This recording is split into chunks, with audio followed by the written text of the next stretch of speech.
take a walk with us down memory lane. Or maybe help spark a conversation with a loved one about the way farms used to sound. With your Amazon device or Alexa app, say, "Alexa, play country farm sounds," and escape to a mid-1900s farm where they will take a walk during morning chores.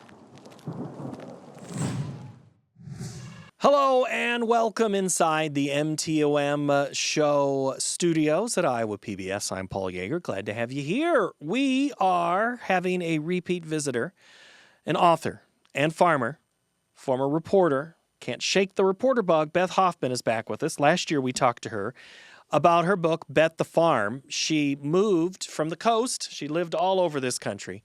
Moved to her husband's farm in southern Iowa, Monroe County, Iowa. We're going to talk a lot about that area and farming and being a good neighbor. Some ideas, going to kind of discuss some things. But she's been talking to a lot of classes. We're going to find out what's the biggest subject she's asked about when she speaks. What type of classes? What are they asking her? What's the mind of the young farmer, the young writer, the young journalist? What's happening? So that's what Beth Hoffman and I are going to do as we discuss also a pretty exciting thing that's happened to her farm. And we'll also answer the question, are farmers entrepreneurs? If you have feedback for me or any topic you want me to look at, hit me up with an email. It's paul.yeager, Y-E-A-G-E-R, at iowapbs.org. Now, let's get to Beth. Do people stop you and ask you to sign their book? At book events. At book events? Yeah. How has the reception been since we last talked about the book? It's been really good. Yeah, it's been solidly. I've gone to a lot of libraries throughout the state. That's really fun. College classes, even across the country some. And yeah, people are interested and feel like I did it justice, which is really the most important part to me. And that would probably be, the biggest compliment? Mm-hmm, yes. When you say college classes, what type of classes are you going to? I've talked at Iowa State classes. Are these economics classes or these writing classes? No, like nutrition and ag kind of classes. I've talked in a few political science classes. Trying to remember what those classes were. Yes, political science seems to be one that's interested in it. Are you surprised by those choices of classes? Well, I would love to speak at more ag classes. You would? Yeah, I would love to. Mm-hmm. Which type of ag classes? Anybody. You know, I tend to talk, obviously, at the more like sustainable ag classes. But I've had a few, like at Iowa State, like kids who are from families that grow commodities. They're interested in doing the same, but also are very interested in thinking about this in a broader sense. And, you know, I think the next generation's always looking for like, what are the changes coming? What are other things to be thinking about? How can I do it different? Because I took away from your book that you are not necessarily wanting to upend agriculture. You want to upend our thinking that it is this bucolic, idealistic, it's perfect, everything works. It's hard work. It's a lot of paperwork. It's a lot of hours. It's a lot of stress. Yeah, I think also, though it's one way. Like it can only be done this one way, which is corn and beans, bigger, bigger, bigger. That's it. Yeah. And or let's add hogs into that mix, I guess, too. But I think there's a lot of opportunity in this state for other types of ag. And there's more and more people who want fresh, local food. And I think it's an economic opportunity lost if we don't take advantage of that. You started working on all of this background and things for the book prior to COVID, correct?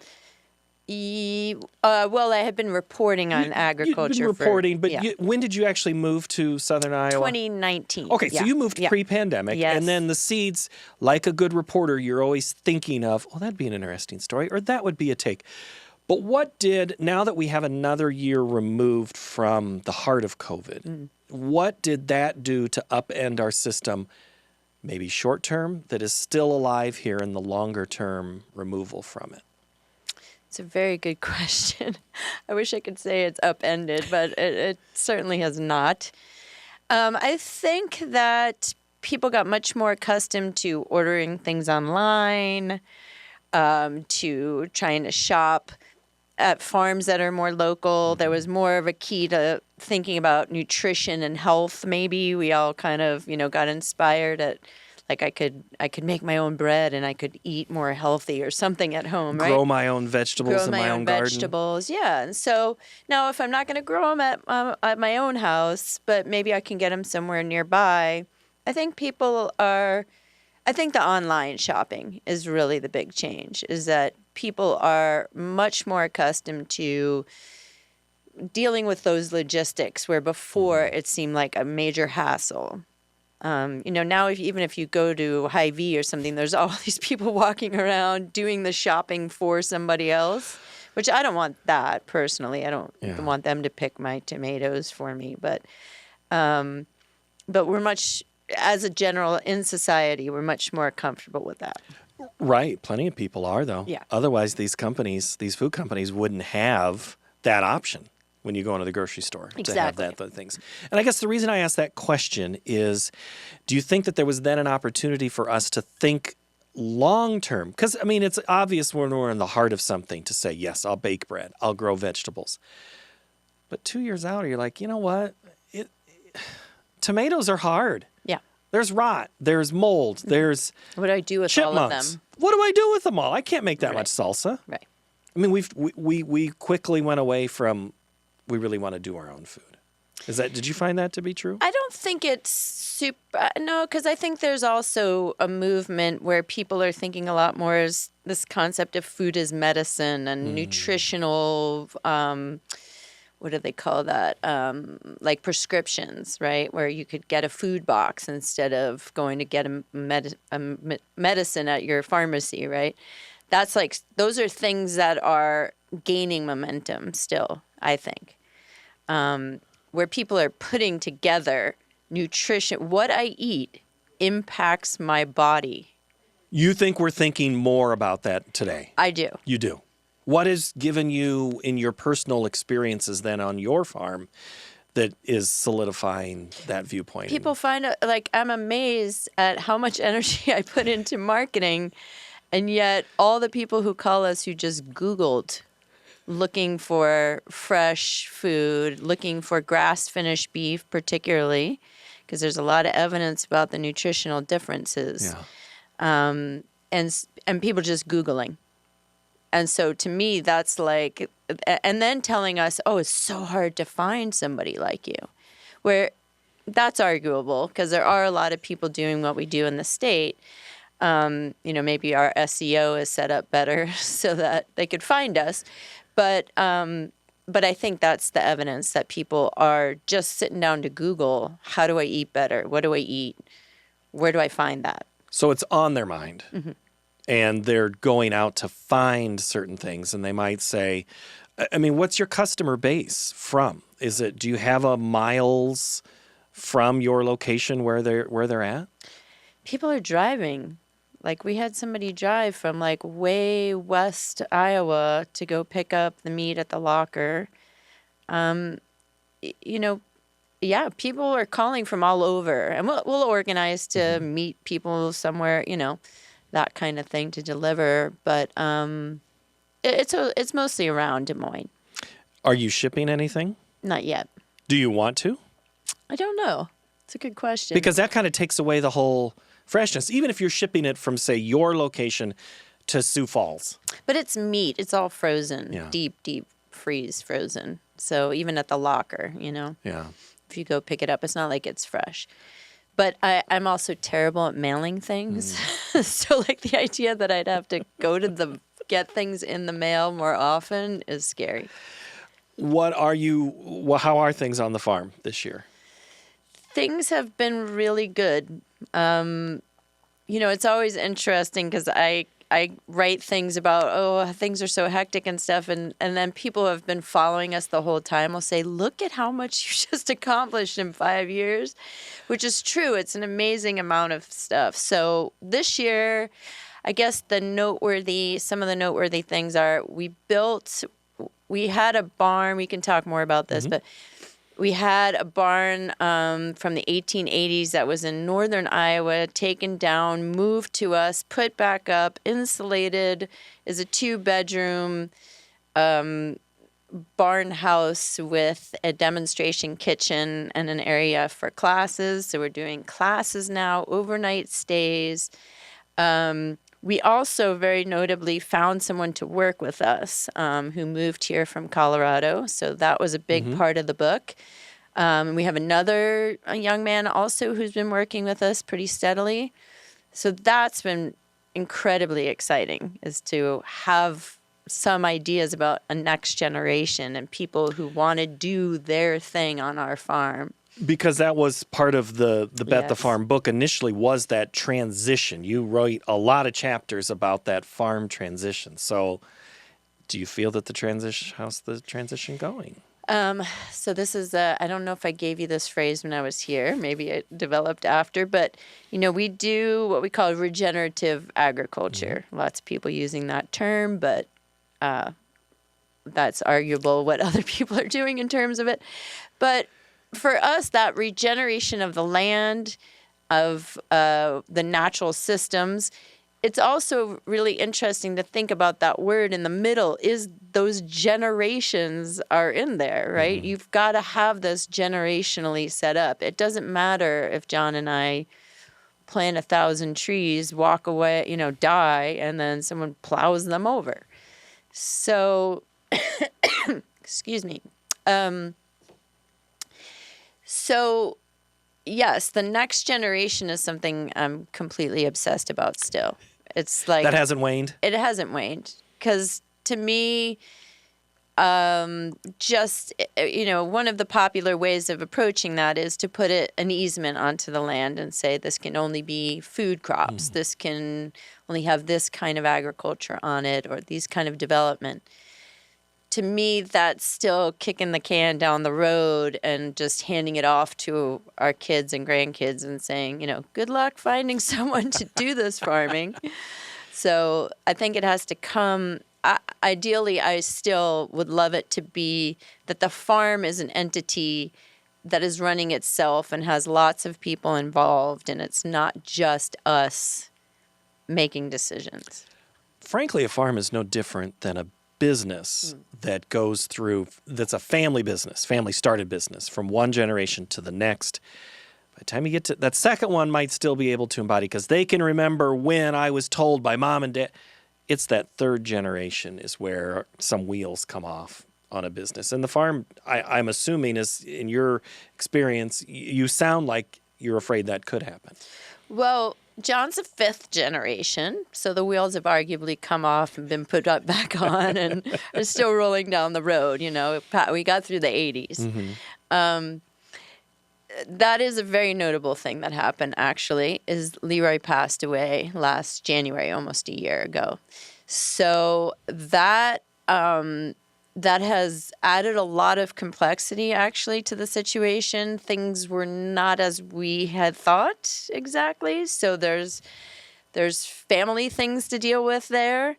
I'm tiptoeing around the discussion, obviously. But so that is a very notable part of it. And it just makes us think all the more about what exactly are we doing, how much land exactly do we need, which enterprises are making us money, what is not making us, So hopefully, these things will make it as a business tighter. And I would say, particularly over the last year, like the entrepreneurial skills, like, yes, it's a business, it's a family business, but neither of us had been entrepreneurs before. And we're arguably now full-scale entrepreneurs in deep, having to learn how to do QuickBooks and payroll and marketing and Yeah. E-commerce. I'm going to go back to the family thing Yes. just for a moment. I Yes. know it's sensitive because it's sensitive in everybody's family, which Yes. is, I think, the original reason that I wanted to talk to you was because I was intrigued by how you were trying to do this. So if you could offer advice to any family or every family that may think that everything is sealed up or it is nowhere close, what would be your advice? Yeah. We can go for an hour if you Yes. want. Well, okay. So first off, I mean, I think it's important to note that this existing farm bill has money in it for family mediation for land transfer. So there's actually help that you can get, professional help outside of my advice. And you're talking about the bill that they're arguing about now, No, or the one that that's is in place? in place. Okay. That's been extended. Extended for another year. I'm not sure, how that works about if the money's used or if there's money there, whatever. But for us, it was the Beginning Farmer Center that helped us, Dave Baker. So I would say outside mediation is a really helpful part because they're bringing up the topics nobody wants to talk about. And, culturally, that was a very different thing always for me here, right? I'm from the New York area. We talk about things, right? We talk too much about things. So, John was they just don't talk about things as much. And even as we were getting deeper and deeper and putting more and more capital in, I was saying, could you check with your dad? Like, is the will going to be the same? Are we making improvements to land that we're not going to own? And they were conversations that never really fully happened, and there was a lot of elements to it that just kind of in the last year of his life got changed. That nobody really knew. So I guess my advice would be to have those conversations. Even if they're hard, you kind of have to. But it's hard if you have many siblings, if you live in different places, right? You're getting together once a year for Christmas or something, right? Are you going to have that conversation then? Probably not. And different places of their lives, too. Correct. Not just physically, but emotionally. I'm still going through graduate school. I'm going through a divorce. I'm going through, I'm with somebody that I don't want to be included in our family. Oh, good, because I don't want them in there. Right. And you're having to deal with those things. Yes. So when you're ever asked to talk about in classes, do people want to talk to you about that side of things? Yeah, I think they're probably a little too young in classes to be super keyed into like how messy this really gets. In your 20s, maybe you're a little starry-eyed about how it's all going to go. But I think that it's they've also seen it, maybe their parents, they saw it happen and with their grandparents or something like that. So I think it's something that, the other element that I'll add to this is just that, we get these kind of nostalgic connections to the land as if the land is the thing, right? And I think that, especially like Neil Hamilton has talked about this a lot, right? Like, get your little 5-acre piece, put up your cabin, have those nostalgic feelings about it, go visit, and maybe free up the land for new landowners. And hopefully people that are going to be on the land. That one of the questions that I get asked all the time is, what do the neighbors think? Right? What do the neighbors think about your farming practices? Do they think you're crazy? So I started asking them. And really what my neighbors have to say, they're all commodity farmers. They say, you're here. You're good neighbors. That's what we care about. We could care less about how you farm. And if you do things differently, good for you. What we care about is having good neighbors that are human beings that are living here and caring about this place. And it's so important that this whole idea of holding on to the land and living in Chicago and renting it out and just let it go. Like, let somebody who wants to be here be here. So that's part of my advice. And that's why there are good neighbor awards, because you have to have good neighbors, and the ones that are around in the neighborhood. And it gets back to a discussion that often is had about rural America of who is living there. Because and especially if the money is leaving and going to Chicago, it's not staying around. You're living there. And you are seeing and caring what goes on in the school board and the county supervisors, and you know what happens on your gravel road and the paved road, and you know all those things, and therefore invested in them. Yes. And that's why it's important. So yes, Neil Hamilton has sat in that chair and said, "Why are you holding that land?" And that's hard for some people, but they do look at it as an investment. I just saw this morning before we rolled another piece of land in a state that in an area that doesn't normally garnered this high of a price. Is over $18,000 an acre. It is incredibly hard financially for someone to get in to do anything, Right. let alone traditional agriculture or non-traditional agriculture at that price. Yes. There's not. I'm not telling you no anything doubt you about don't know. that. No. And I mean, wait a minute. It's probably not going to last forever. It's just the way that life goes. It goes up, it goes down, I hope. I think, because other asset classes have been, it's more volatile than land. People start stuffing it in land. I think there's a whole lot of misdirected anxiety about the Chinese and the Brazilian, whoever's buying up the land. No, it's the Bill Gateses, it's the Mormon Church, it's that. Nebraska, there was just an article about that the Mormon Church has bought up 350,000 acres or something in Nebraska. I mean, there's stockpiling of land. So, I think, though, at the same time, most of the land, from what I understand, is sold to your neighbor. It's not necessarily sold. It hadn't been, at least until the past couple of years, sold at auction. Maybe we go back to that system, asking around which kids in the area want to be here. I've told this story before in just a couple of past episodes of this podcast. There was there's a piece of land that goes right up next to what my mom still owns. And she goes, "Well, we knew this was coming." And I said, "Well, Mom, you should buy it." "Why?" I said, "Well, she's north of 80. She's not going to buy it."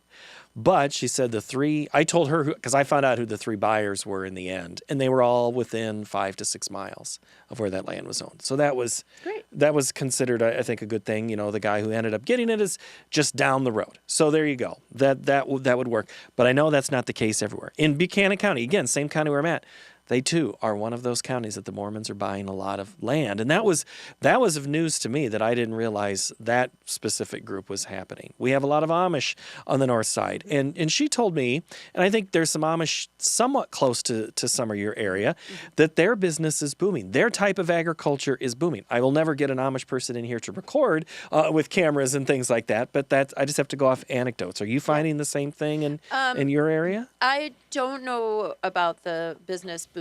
I know people like the Kelowna super food. Is that what that? I think that's what they're. Yeah. Sam, I could get you his name anyway. So I think they sell. They could speak to that. I think, but I think they have a type of agriculture that.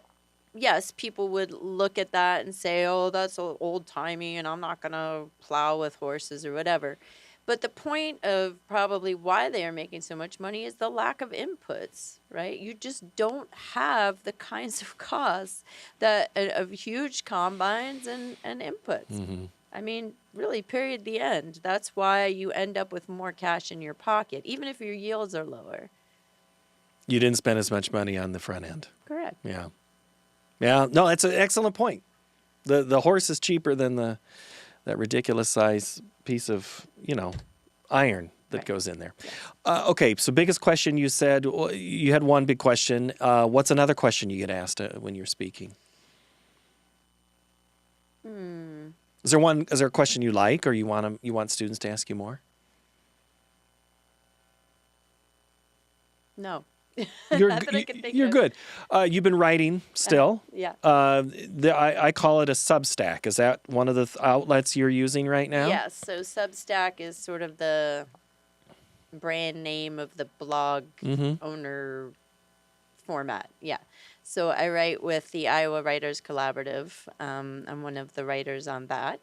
So I write a variety of things. I mean, I just wrote an article about, well, and this is an interesting topic we could talk about if you want, but there was a new company that was happening, still is kind of there, but not having a hard time, that was focused on Iowa grass-finished, pasture-raised animals, no chemicals.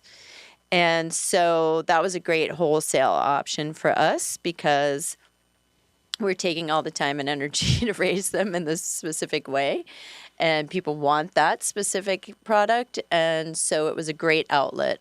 So they're having the kind of problem that most of these companies have, that a big funder, Silicon Valley type, came in, was all excited, and then, there's not return investment in a year, I'm out. And then we're all kind of left like, wait, we actually need investment that is long-term. If you're going to change a system or change part of a system, right, you need it to be probably longer than a year.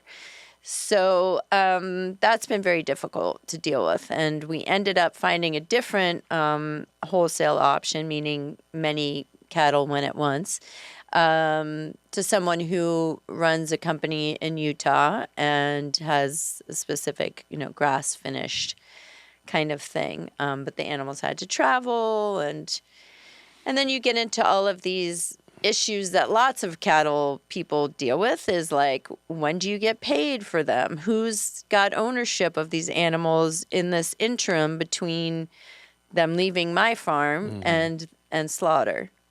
And it turns out, that's on the farmer too, right? So, surprise, we get to shoulder that in case something goes wrong, right? Yeah. So I've been writing about things like that.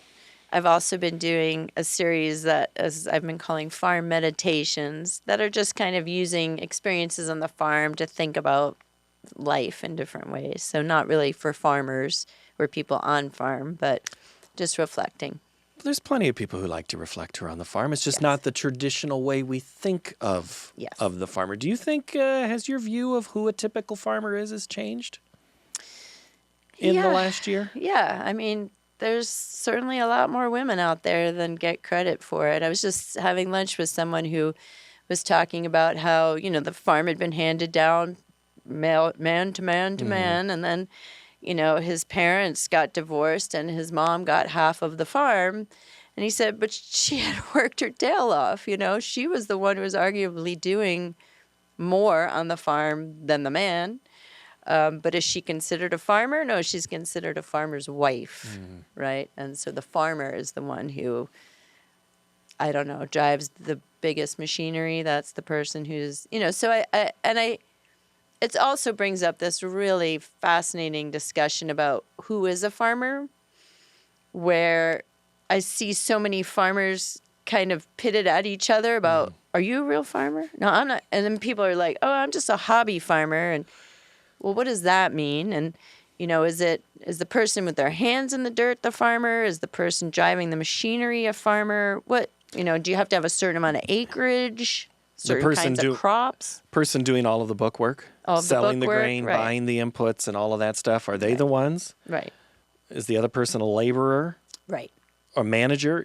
So, I guess in your time of covering agriculture, and then you're a farmer, right? I'm a farmer. You have to consider yourself a farmer. I consider you a farmer, totally. Yeah.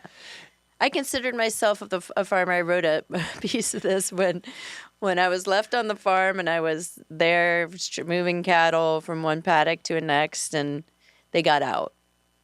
That was the day I became a farmer.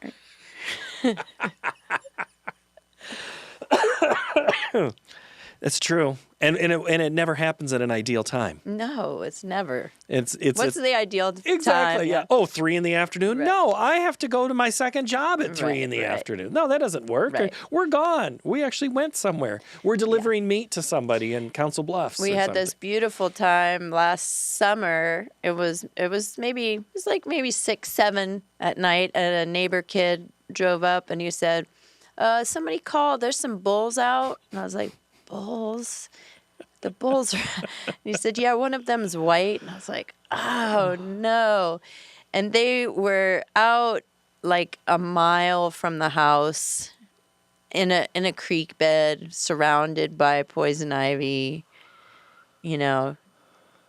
Yeah, it was just talk about not opportune, you know. Were you able, I guess I've never even, I know it happens, but I mean, is there any long-term implication to an animal that ends up with poison ivy? No, but my husband, okay. you know, we're all I like see. in the John poison was- ivy, and John is crazy allergic to it and Okay. running through, and you could just hear swears and, Yeah. you know, That makes you a farmer too. that he's a farmer for sure. Yeah. But 'Cause then it's we a- had to like go down the road and block off all the places they could get, you know, Yeah. off the road that aren't fenced. It was a bit of a, you know, and it was dark by the time we got back. You also said earlier that you didn't at one point consider yourself an entrepreneur. Do you think that all farmers are entrepreneurs? That's a good question.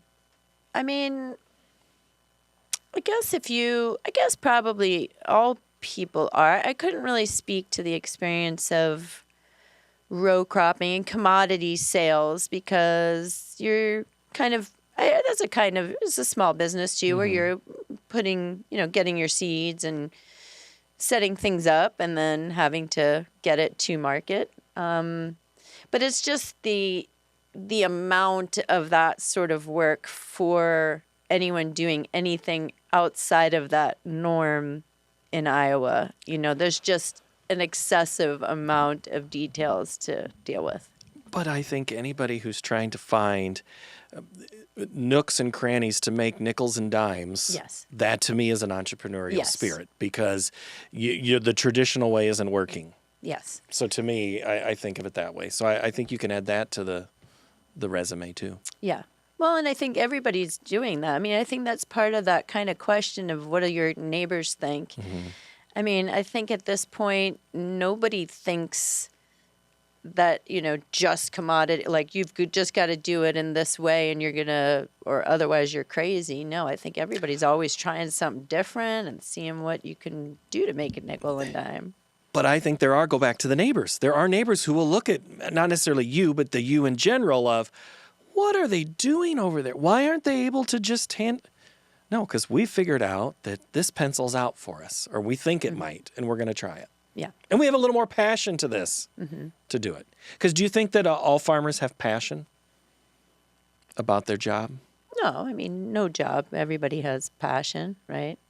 They're supposed even to, right? Here, wouldn't there, even at Iowa Public Radio Television, right? There's probably people who are just doing their job. So there's always that. Yeah.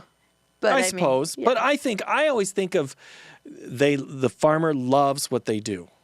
They love yes, there are some downsides of it because yes, the cattle come out at 2 a.m. The rain never falls. The rain never stops. Whatever it is, you have to have some type of wherewithal to get through it. Otherwise, you're not going to last mentally. Yes, there's no if doubt anything, about that. let alone financially.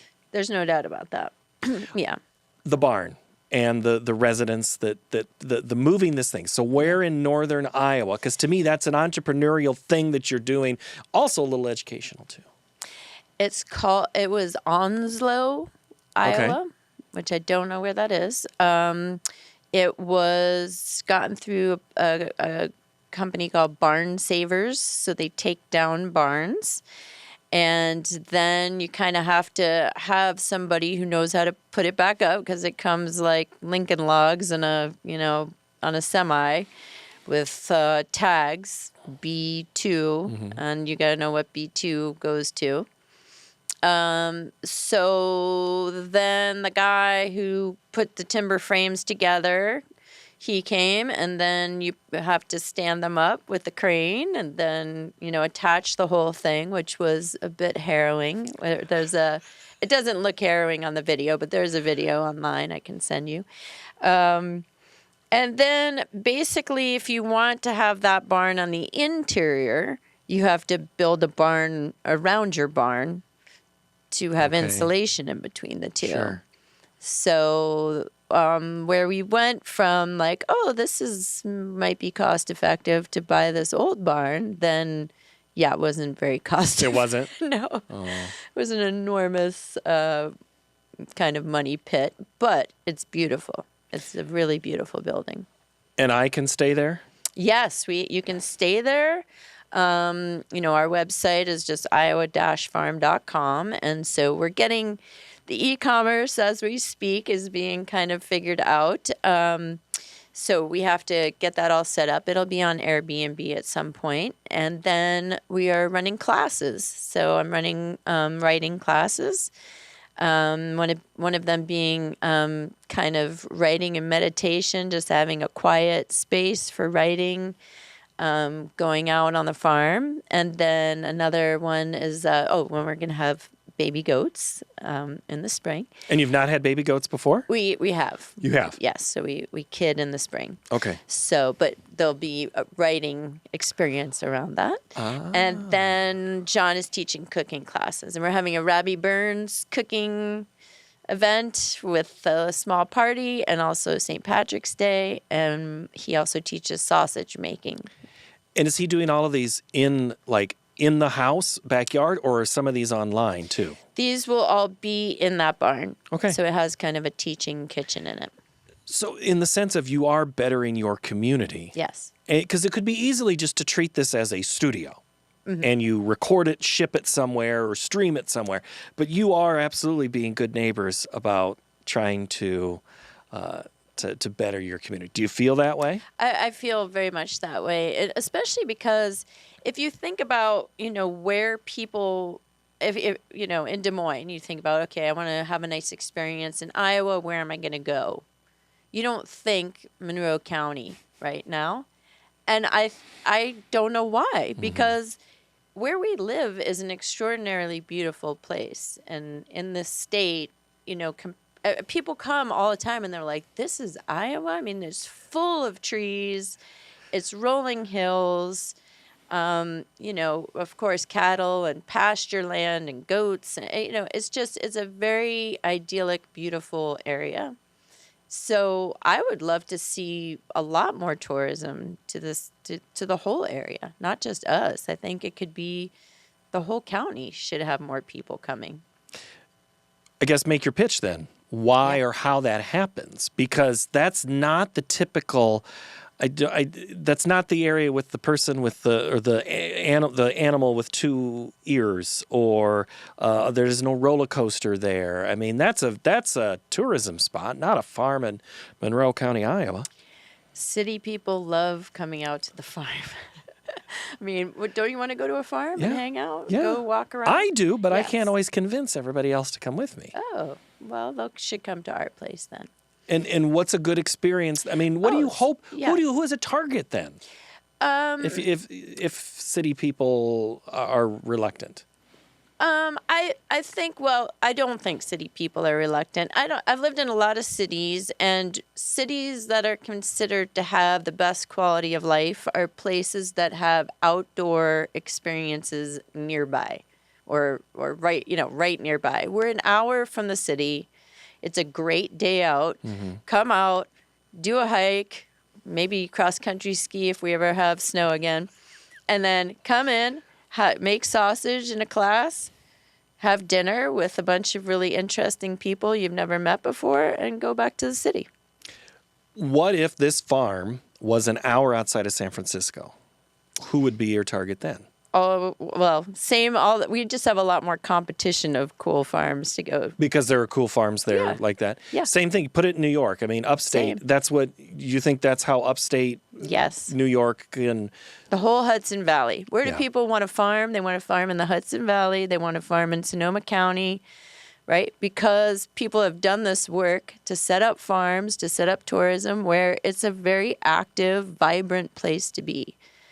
And that's, I think, how you get next generations wanting to live there and do it, because you already have something happening, Nobody wants to go farm kind of nowhere and just be alone and struggling. I don't think that there's a lot of young people who want to do that.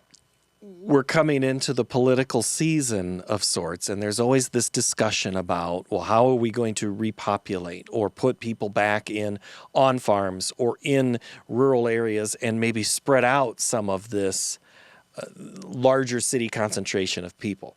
How does Monroe County expand its population? Well, if I had all the answers, maybe I'd be running. But I mean, I think there's push factors where people are being pushed out of cities, right? I witnessed that myself, where it's just too expensive to live, not enough housing, so on and so forth. But you've got to have pull factors into other places. So the places that people are leaving cities and going to have some kind of not only economy and jobs. I think that's the wrong thinking is like, oh, manufacturing or something is going to pull people in by just jobs. I think because this state, compared to other places I've lived, and I've lived in a lot of other places in this country, it has such a lack of outdoor recreational places to be that is what Monroe County could provide. It could provide a nearby place where you can get to, you can go there pretty quickly. Marion County is, even closer. But a nearby place to the city that has open space, that has recreational space. I would love to see kind of bike routes on gravel roads developed and that kind of stuff. It's all very possible in my mind. It's not like a lot of infrastructure has to be put in. And manufacturing to get a plant to come to some town covers, we need water, we need electricity, we need a workforce, we need infrastructure. Right. Yeah, we need some of those things with turning to what you're pitching, but not all the same things. Yeah. And might get a better investment. Not as high input, if we want to tie it back to what we were talking about. Not as high input. And a lot of those places are sold as like, oh, the tax, revenue. And then we give them a giant tax break. And it turns out they're not bringing any taxes in with this new plant, So, I think that it's you got to go for the long game. It's not going to be an immediate thing. It's like the more you can have another little shop. We have a Main Street Chamber of Commerce designation. I think there's some funding that comes for the Main Street. I don't know what that entails, but so there's money coming in to help those businesses on the square be setting up and an active Chamber of Commerce, and so hopefully more restaurants and things to do. And I again, I think it's not. You can't look at it like you're going to suddenly, like tomorrow or next week or even next year, going to like pull in masses of people. But planting these seeds literally all over the county could end up creating something like that. It's just like you were talking about with the companies need to be in for more than a year, and the investment needs to happen. And maybe it will take the second, third, or fourth, or in John's case, fifth generation before. That's just the evolution of the way that farm has gone. Yes. Yeah. Lastly, is there a sequel coming to the book? I'm not sure. I'm not sure what's going to happen. I've gotten very interested in the concept of how I don't even know how to actually talk about this fully, but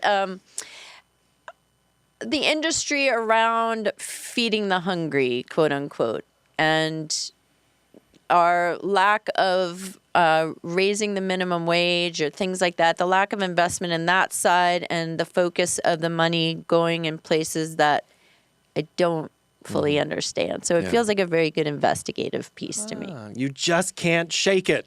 No matter how much farm we've put surrounded you by, you can't shake that reporter brain still. No. And all of the economic dive-ins that you might do. No, doesn't you look everywhere and think, how is that funded? Right? I have note cards. This is the thing. I have them. They're on my nightstand. In fact, they get stacked up. I'll think of something and write it down all the time. Or the Notes app. Yes, it is hard. You look at something and go, oh, that'd be a good conversation. Or, and I was looking at your book the other day on my shelf here at work, and I was like, I need to talk to Beth, and I'm so glad you made time time to come up so we could revisit again. And I wanted to follow up on my promise of having you back so we could continue the discussion. And we'll do this again as we continue to solve the world's problems. I appreciate it. It's really great. Thank you. All right, Beth, thank you so much. Thank you.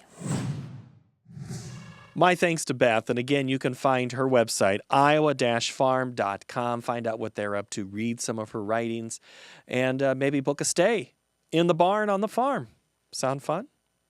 We hope you come back next Tuesday with another new episode. Or if you want to binge, tell a friend that you've watched or listened. We always appreciate those recommendations. Thank you, and we'll talk to you next time. Bye-bye.